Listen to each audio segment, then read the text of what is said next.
chapter dadban ay wax ka qoreen ayuu wuxuu kusoo biiray Soomaalida wax ka qorta asagii walaalkii Allah xariistay professorku wuxuu haystaa shahaadooyin badan haystaa laakiin mid ugu sareysa waa PhD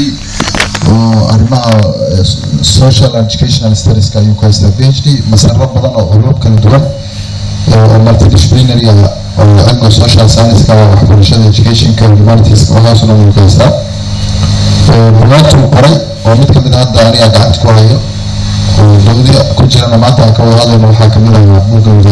The Bantu General Somalis oo uu leeyahay an Athens apartheid in Horn of Africa oo halkiisa sida laga fahmi karana ay tahay diyaargarowgida xuquuqa takoorka iyo dhibaatada lagu hayo jiraalka Soomaalida waxaa laga yaabaa inaad la yaabtaan laakiin waa mawduuc akademiga oo dhinaca dadka Soomaalida wax ka darasiin qaabka duwanaanshaha wuxuu qoray maqaalado tiro badan oo ay kamid yihiin racial and caste prejudice in Somalia so series of sub-alternative in Somali studies define the problem in Somalia iyo kuwa ku saabsan luqada iyo language-ka iyo narrative-yada Soomaaliya laga sameeyo kuwa badan ayuu macluumaad u leeyahay asaga noo madlo waxaa si doonaa hadal kadib waxaa weeyaan su-aalaha ayuu moderator dhowr su-aalaha weydiinaa kadib idinkaan kusoo wareejin doonaa intiina buuggiisa aqriyay ama waxyaabuu qabta aqriyay fursad waxay haystaan meelaha yaabeen ama arrimaha ku khilaafsan inay su-aal ka weydiiyaan intiina horu aqriyay hadalkiisa waxay kala wadaxeen introduction kala duwanasmay haddana waxaan jeclahay inuu kusoo dhaaraan inuu kusoo dhaweeyey admission license jira xasan mudane oo executive director Barada Library oo hadda runtii loo fiican resignation iyo xasan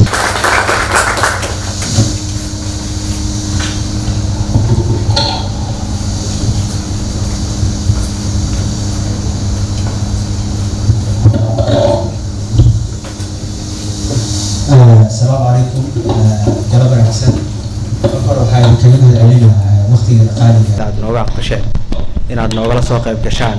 wada sheekaysigan galabtaan u fadhino galabta waxaa marti noo ah qof aad wada garanaysaan Professor Maxamed Eino ma aha nin u baahan in hordhac laga bixiyo oo laga sheekeeyo waa nin darsidda cilmi baarista ama Somali studies waxay leeyihiin magac ku leh waaye waliba aragtiyo waaweyn kusoo biiriya asaga iyo tiimkiisa oo ugu horeeyay Professor Ali Jamaale marka ninkaas waaye galabta asagaan marti u nahay Baraarug Library iyo barnaamijkeeda wada sheekaysiga ayuu marti u yahay anaka Baraarug haddaan nahay shaqadan aan qabanaa wax kale kama shaqeyno waxaan ka shaqeynaa dadka dhalinyarada ah ee dargaradka ah ee ardayda u badan ee hadda soo baxaya ee mustaqbalka waddankaana iyo dadka aqoonta iyo cilmiga leh ee intellectualka la dhaho ama dargaradka la dhaho buundo isku xiraysaan inaan professor kan idin keeno adinkana aad wax faa'iideysataan oo wax laga faa'iideysto la wada sheekaysto aan ka shaqeynaa marka Baraarug intiina badan waa taqaanin waa maktabad digital oo virtual ah oo inta badan waxaan aad ugu xooganahay social media xooggeena ugu weyn wuxuu yaalaa Facebook oo aad ugu xirantihiin barnaamijyadan qabano waa 4 barnaamij mid ka mid ayaan galabta u fadhinaa oo wada sheekaysiga oo aan ugu talagalnay dadka culimada ama scholarska iyo ardayda inaan isku keeno barnaamijyo badan oo aan qabanaa jiro oo virtual ah oo Zoom-kan ku qabano waxaa ka mid ah program oo Baraarug Book Talk oo wada garanaysiin oo loogu talagalay in buugaagta iyo dadka qoray iyo dadkii akhrisanaya buugaagta la isku xiro waxaa kaloo jira Baraarug training waxa la dhaho dhawaanahan waxaan bilaabnay in muddo 6 bilood ugu dambeysay waxaan bilaabnay waliba aan ogaanay dhalinyarada iyo ardayda ku xiran maktabada inay u baahan yihiin inay bartaan xirfadaha wax la dhaho hard skills inay ka maqan yihiin oo ay ka mid tahay cilmi baarista iyo sida loo aqriyo ama critical thinking skillska wax la xiriira design marka tababaraan soo gudbino oo aan qabanay 3 bilood mar ayaan tababar sameynaa marka tababaraas meel waxay ka yimaadaan aqoonta la xiriirta qaybta garaadka wax design hada keenay ugu dambeeyaan bixinaynay wuxuu ku saabsanaa wax la dhaho academic writing ama sida marka la joogo cilmiga academic wax loo qori karo qoraalada heerar uu leeyahay fiil walbana si wax looga qoraa marka heerkiisa ugu sareeya ee la dhaho academic writing-ka ayaan saareen mid kale noo soo socdo oo aan ka hadlayn wax la dhaho literature review writing oo aniga xasan mudane aan qayb ka noqon doono inaan bixiyo tababarkaas oo ku saabsan sidii ardayda ma dhalinyarada looga dhisi lahaa inay wax qoraan gaar ahaan marka la rabo inay mawduuc wax ka qoraan mawduucaasi dadkii ka horreeyay ee wax dhahay sida loo baari karo marka la sameynayo literature marka wax la qoraayo research marka la sameynayo marka anaga saasaan nahay inta badan waxaan ka shaqeynaa waxbarashada iyo in la dhiirigeliya akhriska si ay wax la yiraahdo ii sheeg waa ogtahay dadkeena waxaa aad loogu xantaa inay dad hadlo oo sheekay sax waaye waa sheekeynaa waa hadalna marka in dhaqankaasi laga gudbo oo loo gudbo dhaqan akhris jiilka hadda soo baxay si u yeelan lahaayeen waxyaabahaasaan ka shaqeynaa waxa ugu weyn ee aan maanta anaga markaan dhalinyarada ku aragno ee aan ku faraxnan waxay tahay qof dhalinyaro ah oo markaad wax u sheegto su-aalo kugu soo celinayo oo ku dhahay wax dhici kara ma si ku dhacday halkay ka timid qof markuu sameynayo su-aalahaas ku weydiinayo waa qof critical thinking xis naqdinayn say dhalinyarada ku lahaayeen aan ka shaqeynaa marka runtii farxad weyn noo tahay professore aniga Baraarug Library farxad weyn noo tahay inaad galabta nala joogto waxay noo tahay fursad weyn oo aad u qiimo badan oo dhalinyarada ay ka faa'iideysan karaan oo ii sheeg dhexdiina rabna inaad sheekaysataan aniga beedhabaan tegey markaan beedhaba tegey waqti yaroo koobanaa haystay professorka markaan is arkeen hore waa isku naqaana laakiin aragti ahaan yaan isku maaqun beedhaba markaan tegey jaamacaddaan ku booqday iyadoo galab ah soo weliba class ku jiro oo geesaha fiirfiirin oo yaaban oo aan isleenahay professorka fasalka ma loogu geli karay maxaan sameynaa noogu soo baxay kadib aan sheekaysanay waxaa waaye waa qoraal yaroo aan ka sameeyay hope inaad aragteen akhriseen wixii aan kala kulmay markii aan professorka arkayay dhowl cadeyntiisa iyo furfurnaantiisa iyo daas waan dhahay waxaan isticmaalay kelmad ahayd professore waxaan dhahay markaa professorka moogta markaad la kulanto fakta ugu horeysa dhowl cadeyntiisa iyo qosolkiisa waxaa soo xasuusanaysa iyo kaftankiisa walaalkiis ka weyn allah u naxariistee cumar eyno waa saas ahaa ni aad u kaftan badan oo qosol badan oo wuxuu ahaa aad u furfuran marka karakterkaas ama dabeecadaas waa leedihiin marka professor sharafeenu qiimo badan noo tahay adinkana waxaan aad idinkaga mahad celinaynaa inaad fursadii waqtina siiseen hadda wixii ka dambeeyay dhexdiina ka bixinaa professorka waa kana sheekaysta soo dhawaad si kooban ugu soo dhaweynaya Maryam Maxamed Maxamuud oo co-founderka Social Science Forum oo mataano la Baraarug soo dhawo Maryam cilmiga bulshada maadaama uu yahay bulshadeena cilmi aad ugu baahan yahay wuxuu ugu weyn muhiimadan ay tahay inaan isku barano aragtiyihiisa iyo aqoon-yahanadii wax badan ka wada qoraba ka wada faa'iidno wada faaqidno falanqeyno dhibaatooyinkeena ku xalisano madasha waxaa u suurtagalay barnaamijyo badan oo ka mid ahaa mashruuc 6 bilood socday oo mashruuc aqooneed oo lagu faaqidayay aqoon-yahanada ajaanibta ah ee aragtiyada ka sameeyay cilmiga bulshada si fiican loogu soo dhamaaday cid walba ay rabto inay ka faa'iideysto u dhaafo waxay fursad u helayna mar kale ka hesho YouTube-keena Social Science Forum waxaa leeyahay ka faa'iideysta Social Science Forum wuxuu leeyahay management executive iyo board u kala qaybsan waxaana ka tirsan dhalinyaro ardayda ka soo baxay jaamacadaha oo aad u daneeya cilmiga Social Science Forum cid allaale cidii daneynayso oo soo dhaweynaynaa waxaa kaloo hadda inoo socda ogeysiinaya barnaamij وجي لواحد مشروع aqooneed maadaama kii hore aan ku soo dhameysanay aqoon-yahanada dunida waxaan hadda isla faaqideyna oo inoo socdo bishii hore aan noo bilowday aqoon-yahanada Soomaaliyeed oo aan ku daafurnay professor Saliid Sheekh Samatar si fiican ay ugu wada faa'iideysanay waxaan rajeynaa in aan nala joogtaan wax badan ay faa'iidaan madasha intaas in ka badan ee balaaris ay rajeyneynaa waxyaabo badan oo badan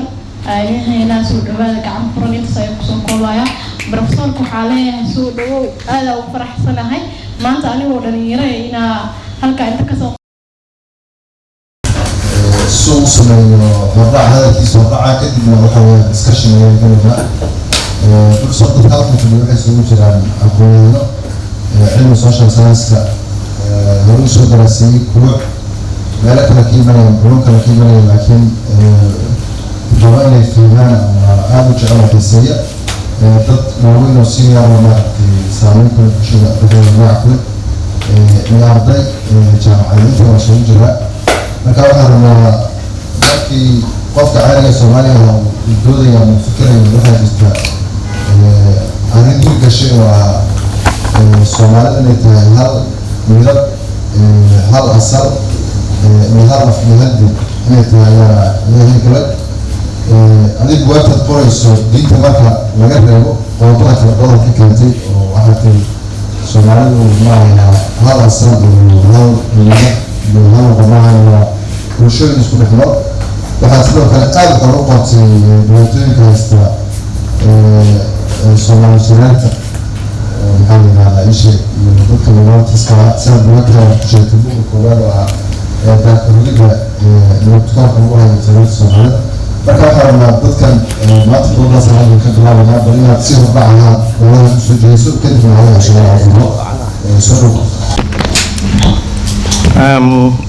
السلام عليكم ورحمة الله.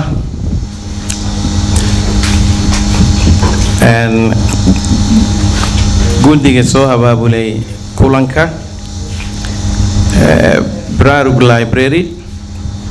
sponsorska soo sponsor gareeyay meetingka xiriiriyaha ka qaybgalayaasha dhammaantiin waa salaamantiin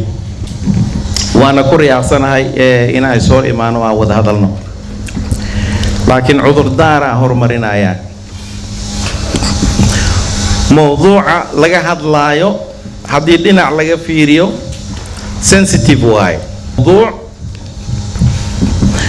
oo aqoonyahankii hore Somali Studies Soomaalidii ku horumartay qoraalka ay aad uga gaabsadeen waaye ayagoo og inuu xasaas yahay mowduucaas ka hadalkiisa mowduuca in laga hadlo laftigiisa wuxuu keenayaa controversies badan oo siyaabo kala gedsan dadka u taabanaya marka waxaan ka cudur daaranaa intiina badan waxaa laga yaabaa dad yar dad aad u dhalinyar inaad tihiin oo aqoonta ama cilmiga ama mowduuca ka leedihiin oo yahay wax dhegta laga maqlay kaliya oo aadan ku salayn karin wax adi aad u aqrisay oo dad badan oo ka hadlay oo intaad wada aqrisay oo si critical ah markaa u fiirisay aqrisay oo aad ka bogatay ma ahan waxa waaye wax dad aad ka maqashay oo lagu sheegay oo sidiisa aad ku qaadatay waaye sidii hore ee u dhacday aqoonyahan Soomaali ah qaarkood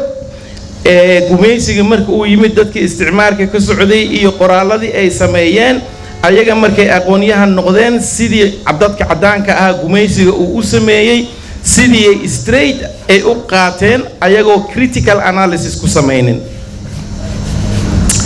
marka intaas waxay iga tahay haddii aad maqashid wax aadan horay u maqlin ama haddii aad maqashid wax lid ku ah wixii aad horay u aaminsaneed muran ha ka keenin sababta waxay tahay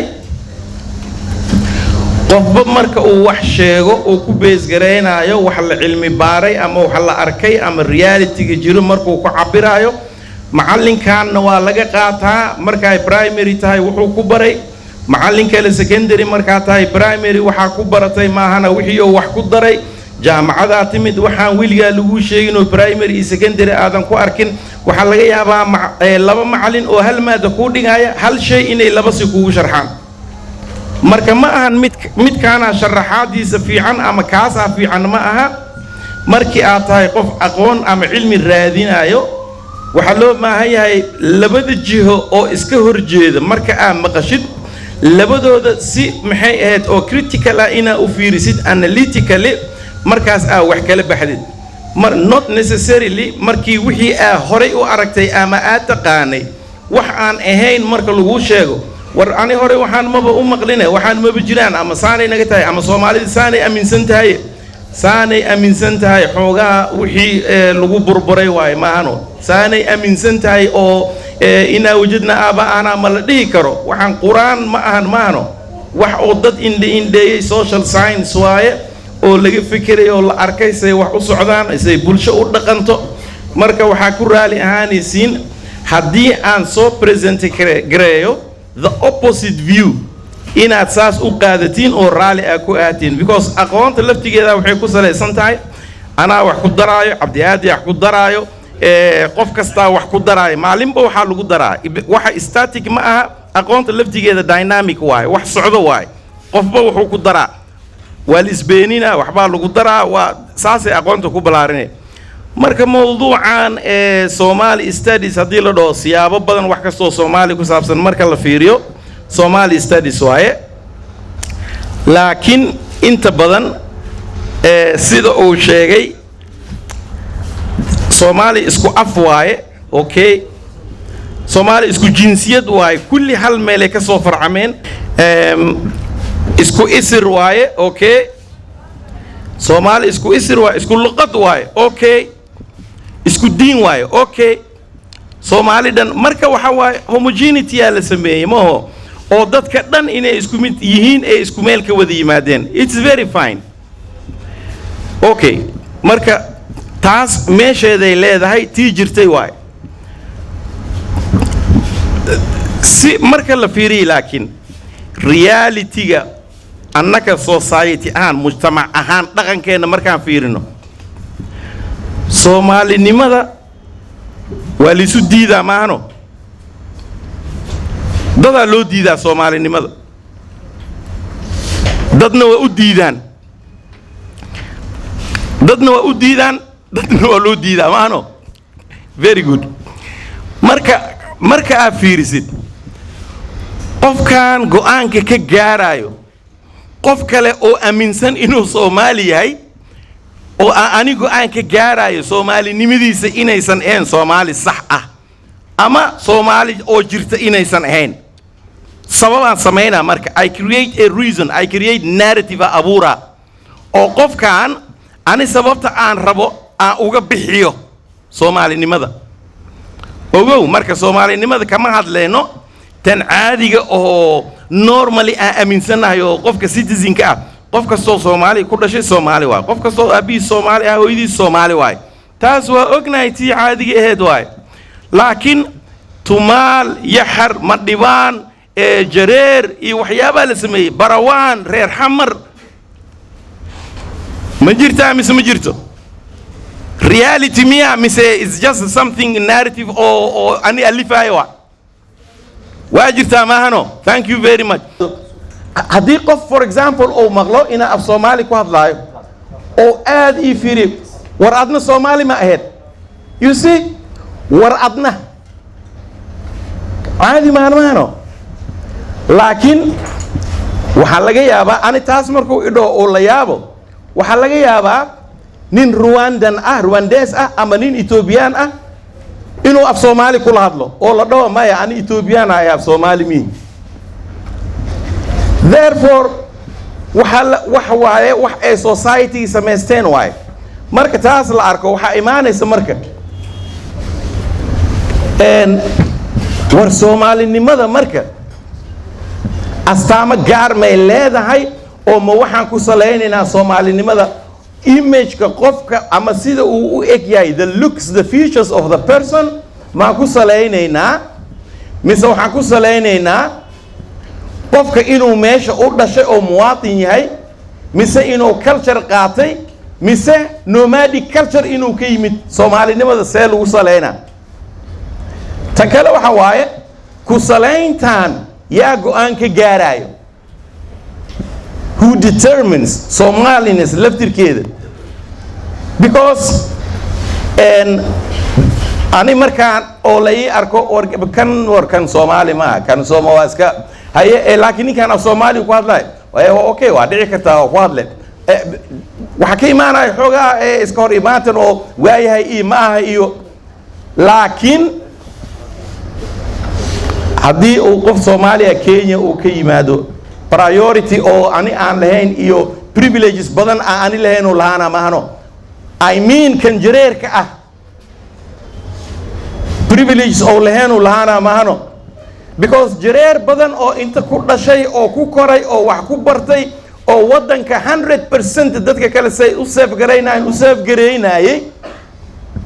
waxaa dhici jirtay inaan la fiirinin laakiin qof meelaha kale oo Soomaalida kale ay ku nool yihiin ama Kenya ama Ethiopia markuu yimaado automatically wasiir inaa laga dhigi jiray maahano yes or no Is it yes or no? Social scientists.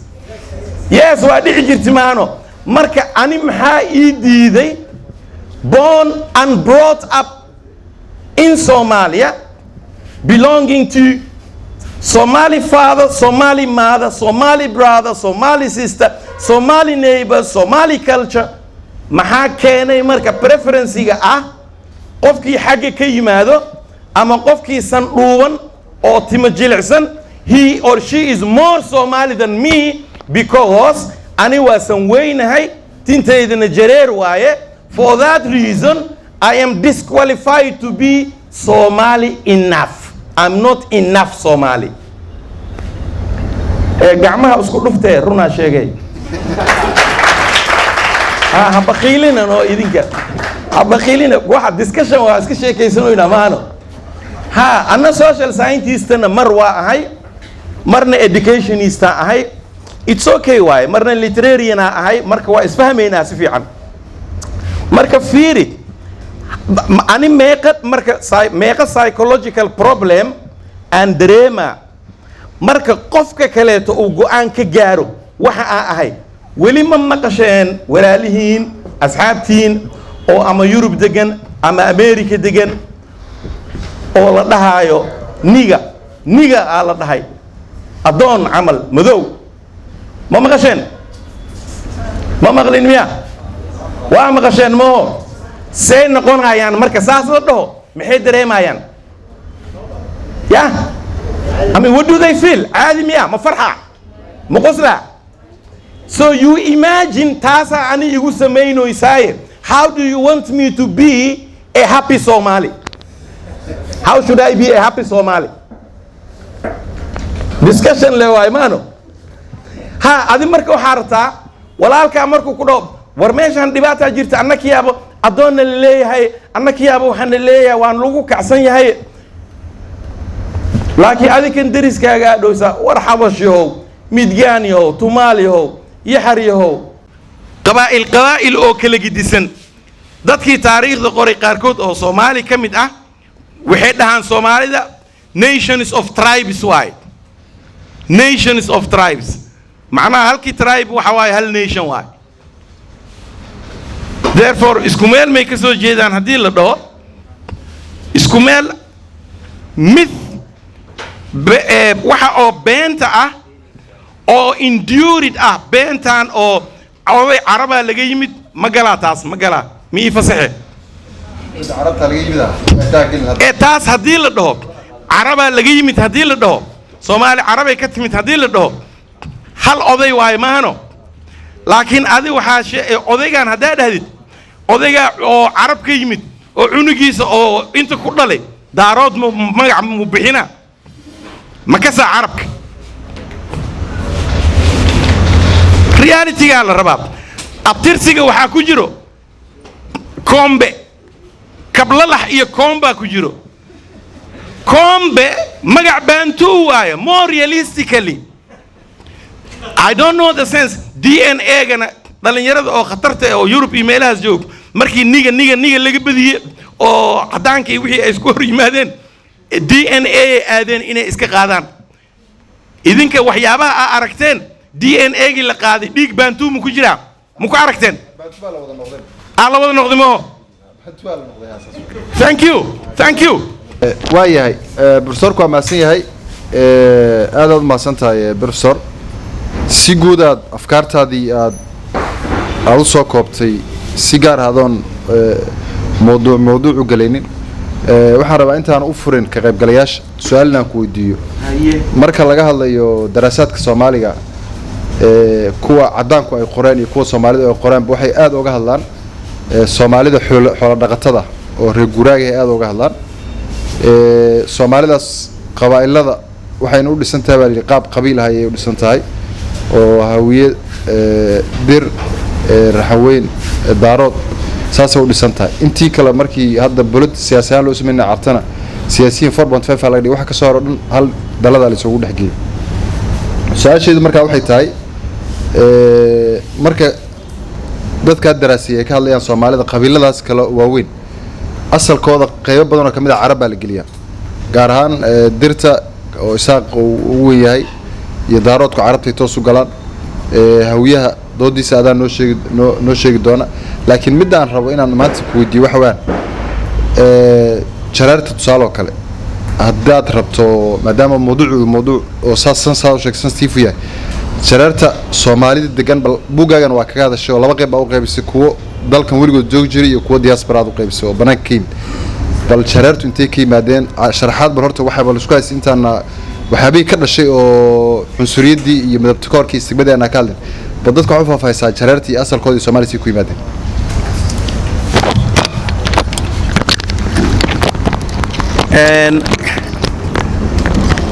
horta jareertii iyo asalkooda Soomaaliya say ku yimaadeen ma ahan jareerta Soomaaliya ma imaanin waxa waaye autochthones Ahmed Samatar buugiisa ku sheegay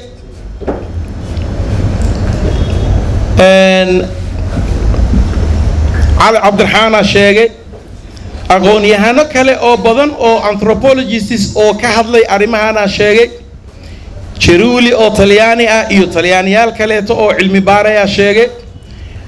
intay ka yimaadeen ma ahan qof kasta meel uu ka yimaade laakiin meesha la degan yahay yaa u soo horeeyay waay because ma determine gareyn kartid haddii taariikh recent ee tahay sida Mareykanka camal waa la dhihi karaa ama Soomaalida hadda Yurub tagto kale oo diiwaan gashan si fudud loo dhihi karaa dadkan sanad hebel inta yimaadeen refugees ayagoo ah waa la dhihi karaa waa it's very recent laakiin taariikhda ancient markay tahay habab iyo siyaabo loo baaraa jiro inta badan markii la fiiriyay oo dad Soomaalida inta badan aqoon-yahanada waa ka gaabsadeen because ayagay taabanaysaa haddii laga hadlo yaa soo horeeyay yaa meesha yaa ku soo horeeyay meesha xataa waalidiinta qaarkood markay runta sheegayaan yar reer Mareykan ah waxaan isla joognay Imaaraadka isku macahadaan ka shaqeynaynay Nuur Jaamac very very talented guy wuxuu yiri hooyaday waxay ii sheegtay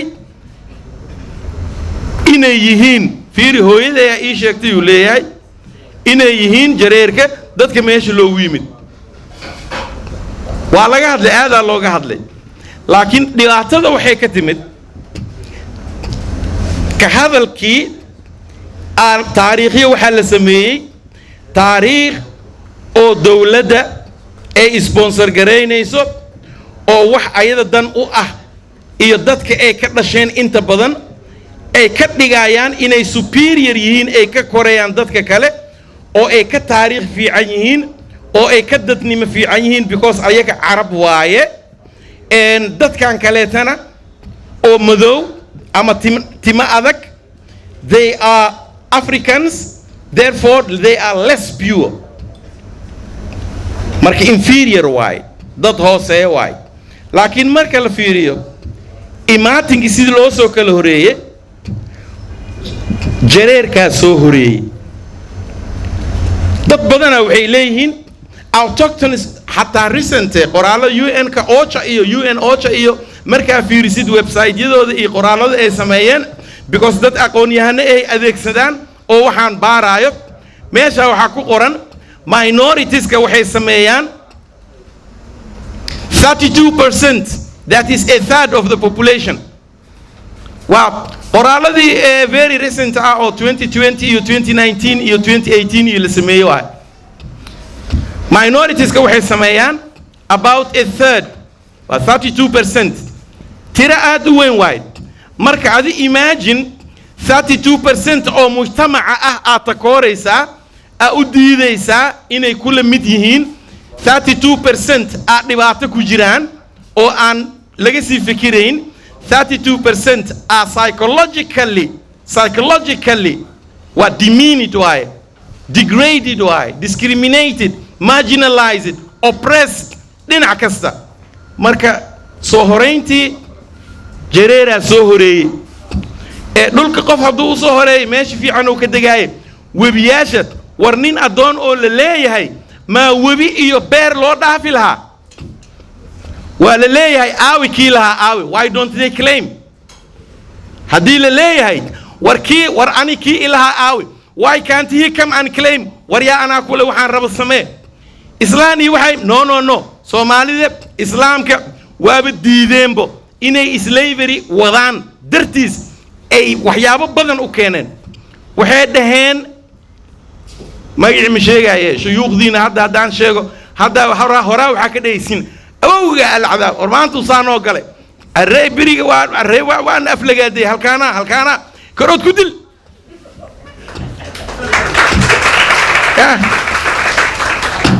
أما وحا إيمانس ورنيك ساوي هذلي من نندن كذا بالواي أكو يا رك موسن شوين ماشو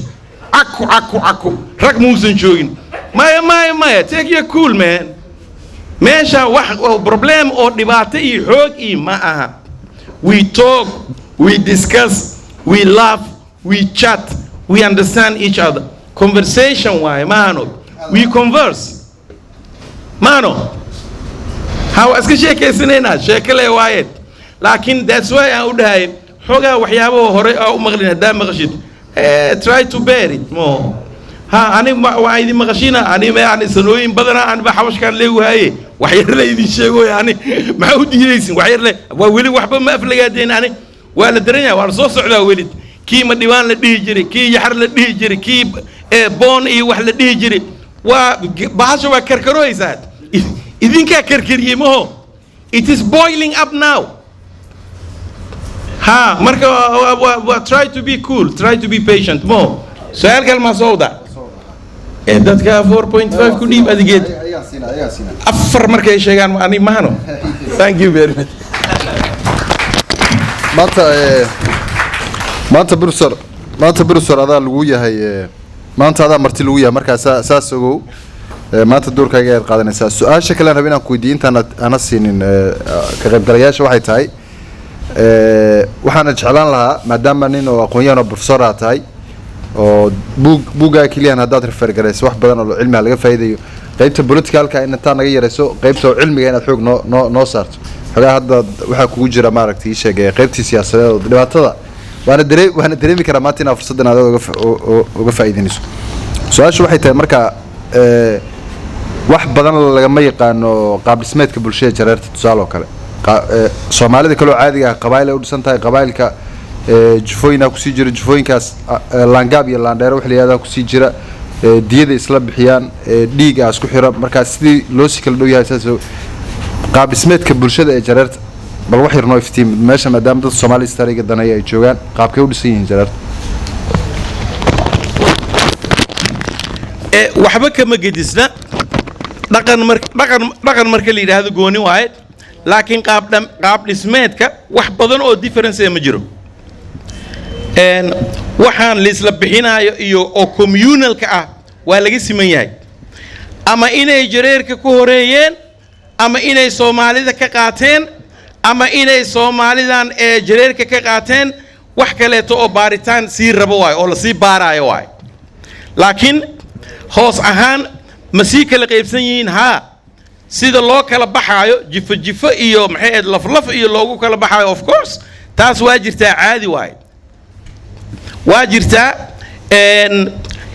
deegaano waa ku kala xiran tahay in a way hatta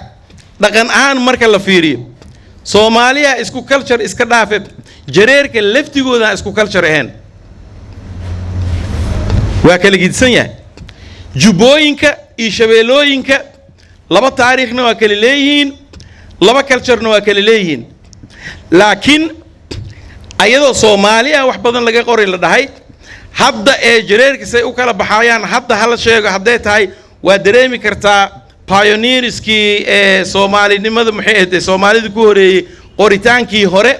oo hal dhinac lee qaatay oo dhinaci kale ka tagay waxyaabo badan oo maxay ahayd bulshada la rabay in laga fiirin waayo marka ka hadalka laga hadlayo laftigiisa at the moment about jareer iyo raxweyn iyo jileec iyo waxaan hadda laga hadlayo recent why 1995 the invention of Somalia marka uu soo baxay markaasay gaaladii xataa bilaabeen inay yiraahdaan we didn't know We didn't know about this kind of Somalia. Maybe we didn't study deeply. Because qof uu tagay oo geed iska hoos fadhiyo oo isla weyn qofkii wuxuu rabo sheegay asaga le is amaanay asaga le wax kasta sheegay dad kale ma jiraan cadaankii wixii uu qaatay waa noqday wixii uu qoray wax oo dadkiisi sugaayeen oo ahaa oo nidaamkii aragtidii isticmaalka ku beys garaysan sidii wixii ku dhamaadeen laakiin hadda bilaabid waa la bilaabay hadda waa laga hadlaa qoraalo badan jiro oo la sameeyay oo laga sameeyay dadka la takooro not only jareer kaliya ma ahan waxa laga sameeyay dadka kaleeto oo gabooyaha iyo intaas reer xamar waxyaabo yar oo laga qori waa jira iyo barawaanka laakiin there is a lot of research ongoing oo arimahaas ku saabsan marka waxaan u maleynaa by the time oo ay soo baxaan narrative yaashaas kale isbedel inuu ku imaan doono oo ku saabsan bulshada sida ay kala tahay iyo specifically takoorkan sida uu yahay in la kala ogaado aad loo fahmo xataa haddii aan lagu dhaqmin walow researchka uu yahay micnihiisa in lagu dhaqmo haddii aan lagu dhaqmin xataa at least with some knowledge some people will change cilmi baaristana faa'iidadeeda saas waay Thank you. sorry Okay. هذا دينعنا مارك توفريا سؤالا gacanta la taagto si su'aala loo kala rabo okay بسم الله الرحمن الرحيم وبعده magacay waa Cabdullaahi Cali Aadan marka ugu horeysa waan u mahadcelinayaa professorka iyo xiriiriyaha iyo Baraarug Library oo aan wax badan ka faa'iiday dadka ku xiran aan kamid ahay waxay tahay su'aashaydu anigoo matalaya dadka professorku uu duray oo yaani faquuqa wadaha anoo matalaya xaqiiqdii waxaan haystaa laftirkayagii identity crisis wax la yiraahdo qofka Soomaaliga markuu soo qaangaaro number 1 wuxuu bilaabayaa horta qabiilka uu ka soo jeedo isweydiinaya uu raadinaya kadibna qabiilkiisii buu soo ogaanayaa halkaas waxa uga bilaabanaysa identity-gii Soomaaliga oo dhanba qofka Soomaaliga ah identity ma laha marka su'aasha professorka weydiinay waxa weeye maadaama uu ku sheegay 30% 32% dadka la faquuqo Soomaaliduna awal dad aad u yar ay ahayd oo aad u yar anaga laftirkaygii baa qabna identity crisis markaan anagu qof dhalinyaro ahay oo aan aaminsanahay 100% ninka jareerka inaan ka fadli badnahay sida saxdana waa saas dadka si aaminsan yihiin oo aan ka fiicanahay waxna aan bartay wax la soo baray simbali habka ugu fudud oo looga guuri karo barnaamijkaas professorka ay marka hore su'aashan lagu soo celinaa ku soo celinaya habka ugu fudud oo identity crisis kaas loo baabi'in karo oo Soomaalidu isu yeelan karto islahaan karto qofka Soomaaliga oo sanka dhuumo timaajilsan uu ku faani karo qofka jareerkaayo sanka weyn uu ku faani karo oran karo waa Soomaali saaxiibkay oo ila dhashay habka ugu fudud oo ugu dhow waa halkee waana u mahadcelinayaa professorku barnaamij aad iyo aad qiimo ah oo cid hore isugu taagtay aysan jirin runtiina qofku uu dareemayo markuu barnaamijka ka hadlayo xasaasiyad gaar ah uu dareemayo maadaama barnaamijku uu xoog badan yahay ayuu professorku isku taagay waana ugu mahadcelinayaa assalaamu calaykum warahmatullahi wabarakatuh aad u mahadsan tahay see ugu fudud oo looga bixi karaa see looga bixi karaa haddii hadday lahayd waa iska fiicnaan lahayd xoogaa laakiin see ugu fudud oo looga bixi karaa waxaa qiyaastaa waxaan inay soo jireen sanooyin aad u tiro badan centuries therefore si fududaa looga bixi karaa realistic maaha because kala saraynta laftirkeeda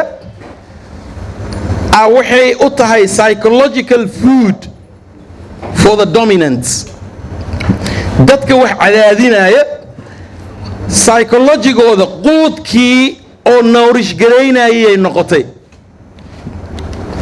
ninkan wuxuu aaminsanaaba weligiis inuu ka korayo ninkan uu ka fiican yahay therefore si sahal ah in looga baxo it's not like day and night ee isu bedelayaan camal maaha. It takes a lot of effort. dadaal badan ee u baahan tahay. aqoon-yahanada dhalinyarada ahaa la rabaa inay waxaan cilmi baaraan oo transformationka society-ga laga rabo inay marto ee marayso processka inay ayaga qayb ka qaataan la rabaa.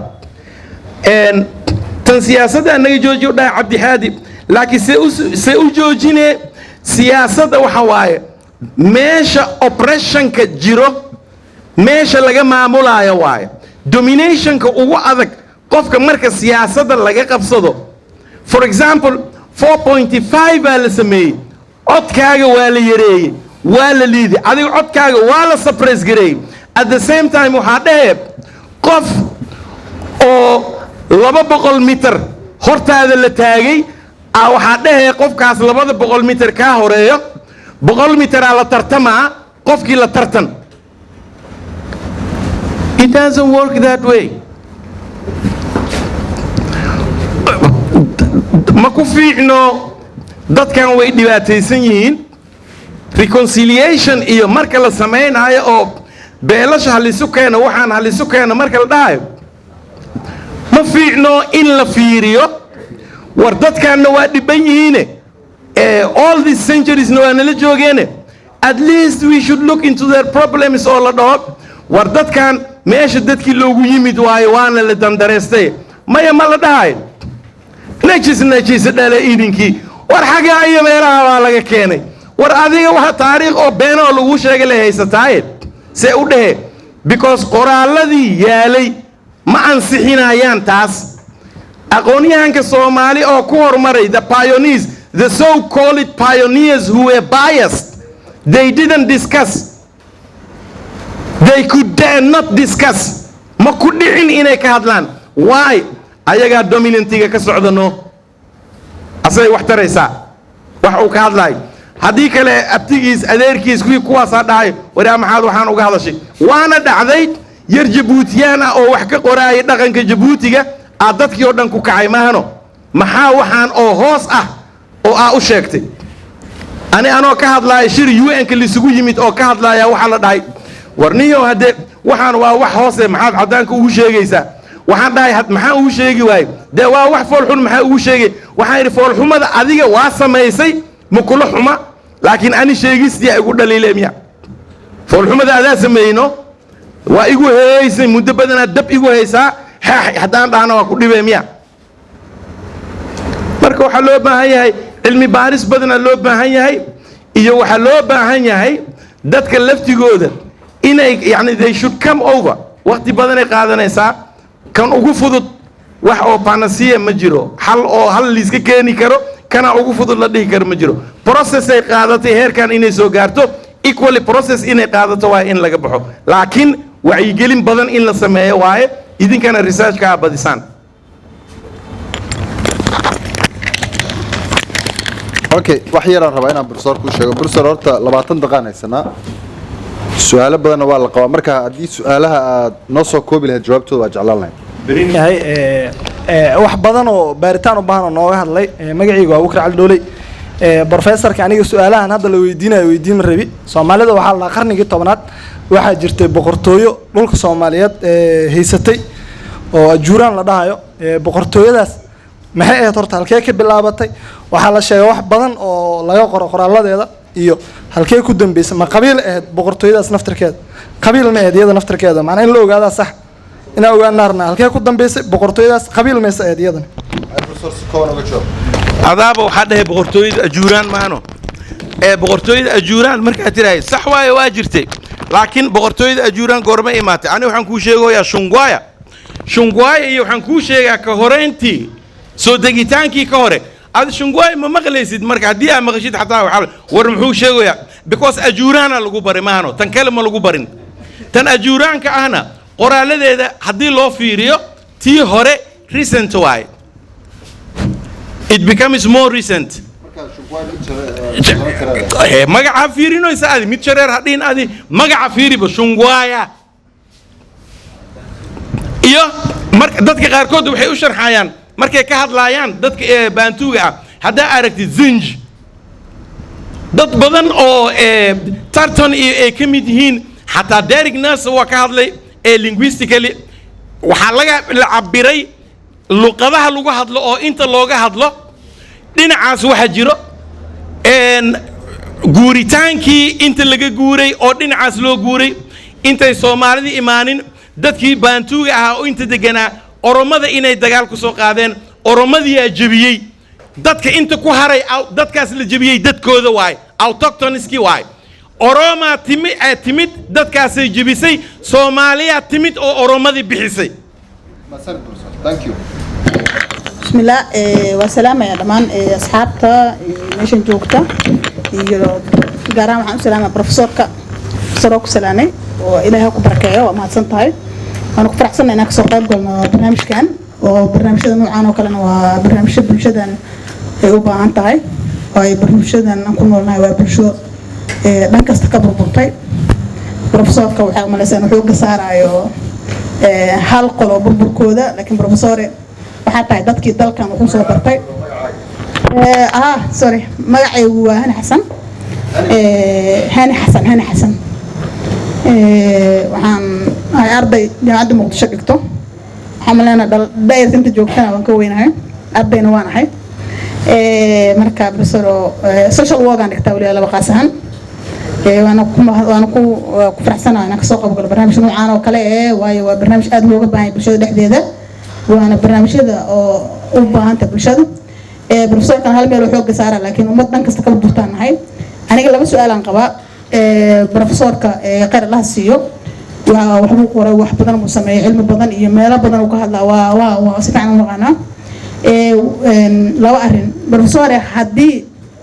dawladii dhex jir leedahay anagu Soomaaliya nahay wadan dawlad iyo history dheer lama nihin historiga dawladeena way gaabneed haddii dawladii dhexe ay jir leed ee wax ku soo baratay ee soo jirtay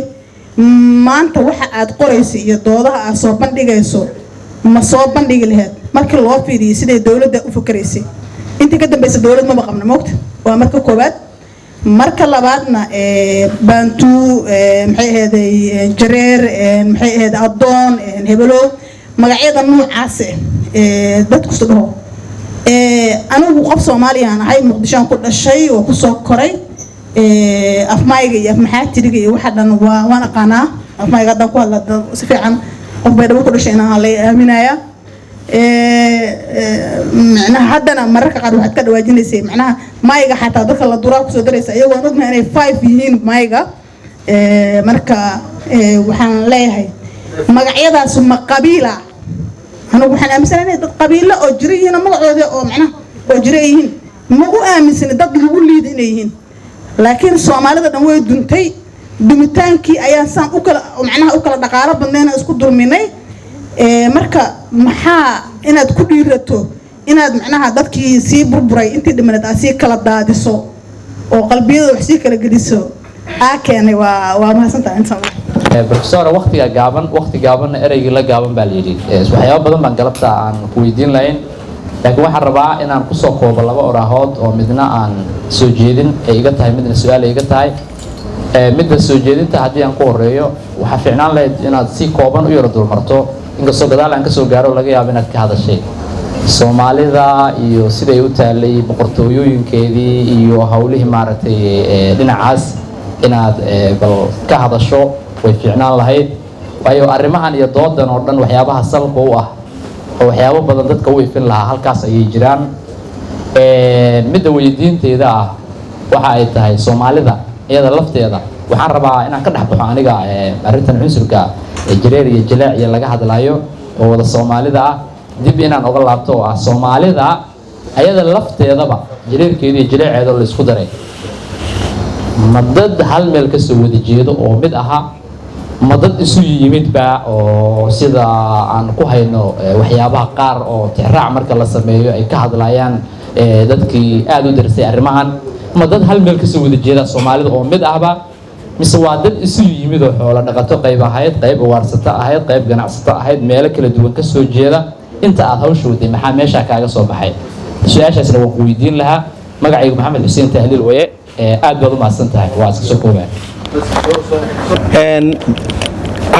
wax yar hadda xasuusto waxay tiri ma ka hadli lahayd ma qori lahayd tiri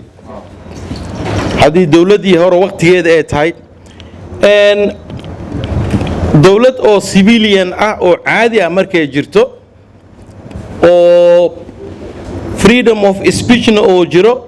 wixii la rabaa la samayn karaa waxaan u malaynaa inaad 2 jeer ku celcelisay dowladdii meeshii aad wax ku baratay inaad tiri صح صح waaye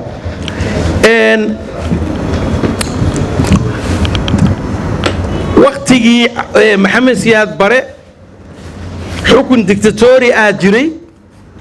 waxyaabo la qori waa jiraa ani laftigeyga waxyaabo aan qori waa jiraa oo sarbeeb ah oo underground texta la dhahaa waxyaabo waa jiraa oo sarbeeban oo aan la fahmin maqaal aan qoray oo kama hadlaayo not necessarily inuu ka hadlaayo Soomaaliya ama jareer iyo jaleec laakiin maqaal waxaa jiro markuu soo baxay part 1 part 2 part 3 la dhahay hal joojiyo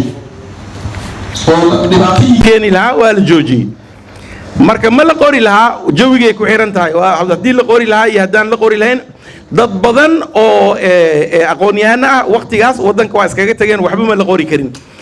laakiin tan kale aad tiri waddanka aa wax ku bartay sax waaye waddanka waa ku bartay laakiin ha fiirinin waddanka inkastoo wax aan ku bartay wax badanna waa soo celiyey dib waa u soo celiyey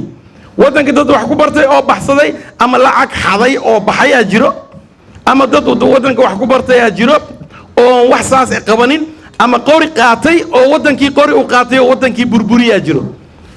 ani laakiin waxbarashadeeda markaan waddanka wax ku baranayay sida ardayga caadi camal wax ma u baranin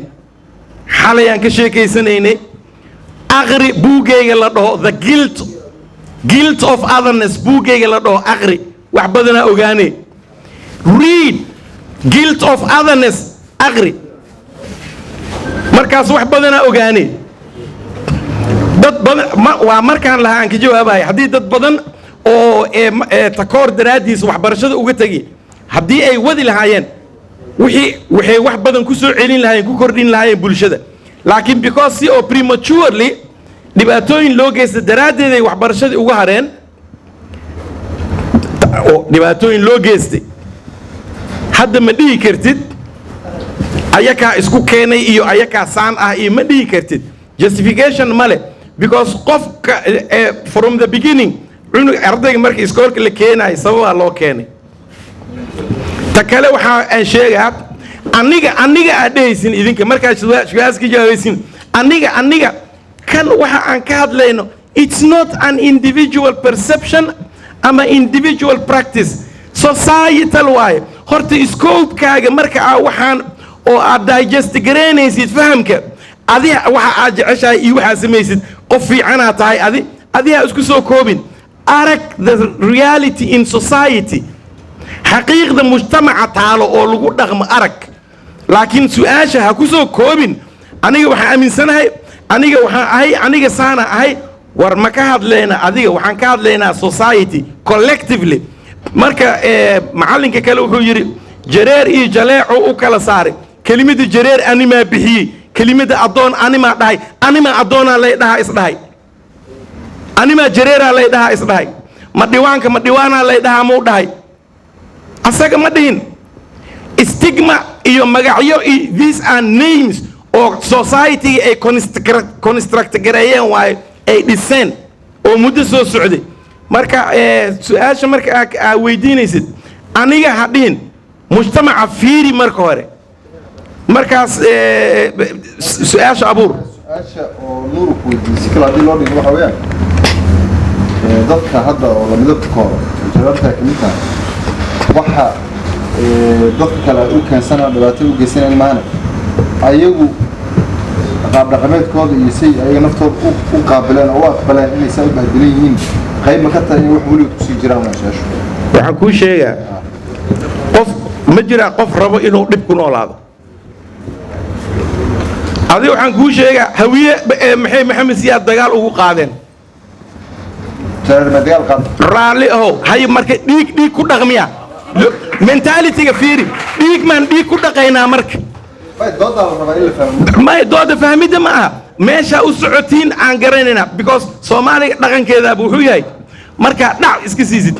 sababtana waxay hadda ku imaaneen ani markaan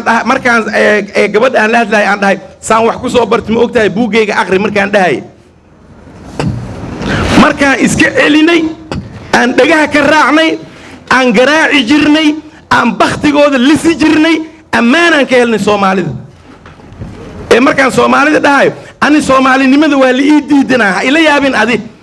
qaado anaa waa la ii diidanaa wax dagaalkii liigu keenayo wuxuu ahaa xabashow agtayda ha fadhiisanin ka waran war waxaa i leedahay waddankaa wax ku bartay ay leedahay waddanka raaxamaan wax ugu bartay war macallimiintii ii dhigaayay qaarkood macallimiintii duruustii ii dhigaayay qaarkood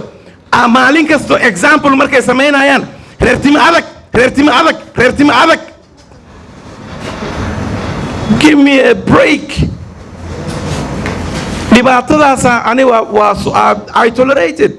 I struggled I tried I maintained maanta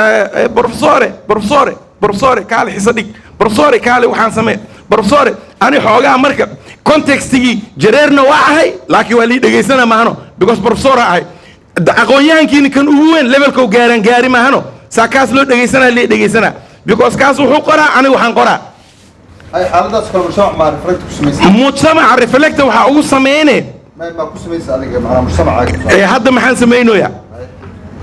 what am I doing now what am I doing now hadda social scientists the young generation the young brains the young blood the clean ones kuwaan waaye kuwa laga raba inay change keenaan these are the ones you included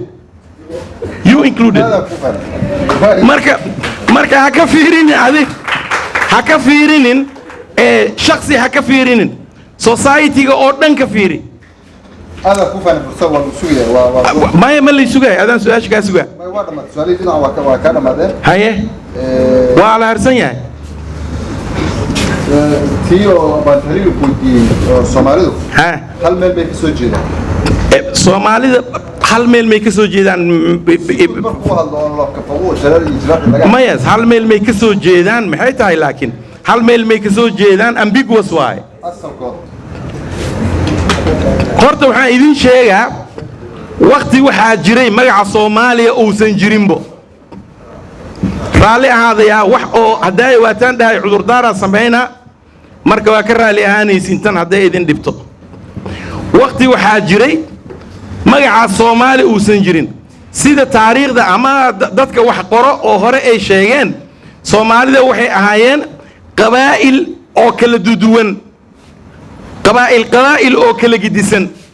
dadkii taariikhda qoray qaarkood oo Soomaali ka mid ah waxay dhahaan Soomaalida nations of tribes waay nations of tribes macnaha halkii tribe waxa waay hal nation waay therefore isku meel may ka soo jeedaan haddii la dhaho isku meel myth waxa oo beenta ah oo endured ah beentan oo away caraba laga yimid magala taas magala mi fasaxe carabta laga yimid taas hadii la dhaho caraba laga yimid hadii la dhaho Soomaali carabay ka timid hadii la dhaho hal oday waay maahano laakiin adi waxa odaygan hadaa dhahay runtii si fiican u sheekaysanay mawduucyo kala duwan oo ka hadalnay professor runtii aad uga mahad celinayna waqti yar oo kooban oo haystay waxaan isku daynay inaan ka faa'iideysano waana ka faa'iideysanay waxa waaye waxyaabaha galabta aan ka hadlaynay adinka waxa laga yaabaa qaar kamid inay isleeyihiin waxyaabaha mawduucyada la taabanayna iska ahaayeen waxyaabo iska caadi oo normal laakiin mid ay idin sheegaan Somali studies-ka ama cilmi-baarista Soomaalida waxyaabaha dhan waa looga hadlaa jareer yaa waay Soomaali yaa waay hawi yaa waay afar daarood yaa waay abgal yaa waay waxaan oo dhan waa topic-yo laga hadlo oo la qoro waay waxa idinku dhiirigelinaynaa ka baraarug lahaan inaad akhrisaan oo buugaagta iyo cilmi-baarista iyo waxa dhan aad dib ugu laabtaan midna waa idin sheeganaa annaka qofka macna nooma sameeyo soo uu egyahay meeshuu ka yimid wuxuu yahay laakiin aqoontiisa iyo cilmigiisa iyo waxa uu yahay ayaan respect garanaa oo aan tixgelinaa oo aan qiimo u yeelnaa oo sharaf yeelnaa aada ka mahad celinayna professore aniga ka xasan mudan ahaan saaxiibtinimadeena iyo isbarashadeena aad ugu faraxsanahay dhalinyaradan meesha joogtaan inay isku xirantaan oo ay ku dhageystaan waxay noo tahay sharaf iyo qiimo badan ay noo tahay waxaan u mahad celinaynaa SIU oo halkan quruxda badan na siisay iyo Muqdisho Employment Agency boardkan ay u jeedaan ayaga noo sameeyay falsafada marka message-ka aan gudbinayno waxay tahay fariinta aan gudbinayno waxay tahay anaka reer NGO mani dad qof aan Soomaali ahayn lacag ma weydiisan anaga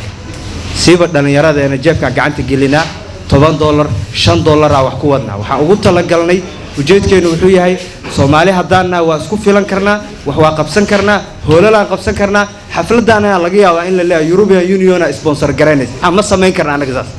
waxaan rabnaa inaan barano anaga isa saacidi karno shirkadaas ay u jeedin yarka iska leh saaxiibkee waa aniga inta waxa ka codsaday inuu noo sameeyo board jaamacadda SIU director-keeda waa kana ninka PR-ka xafiiska public relations ka hadiya joog iyo ustaad tahliil iyo teamka kale wayna siiyaan kaamirooyinkan ay u jeedin goobjoog iyo astaan TV waxaan dhan waa deeq waa iyo ii sheeg VOA dhamaantood waa noola keen waa barin waa waxaan dhan war Soomaaliya naas caawin saasa rabnaa inaan ku socono marka ugu dambeeyso isku filnaashan gaareen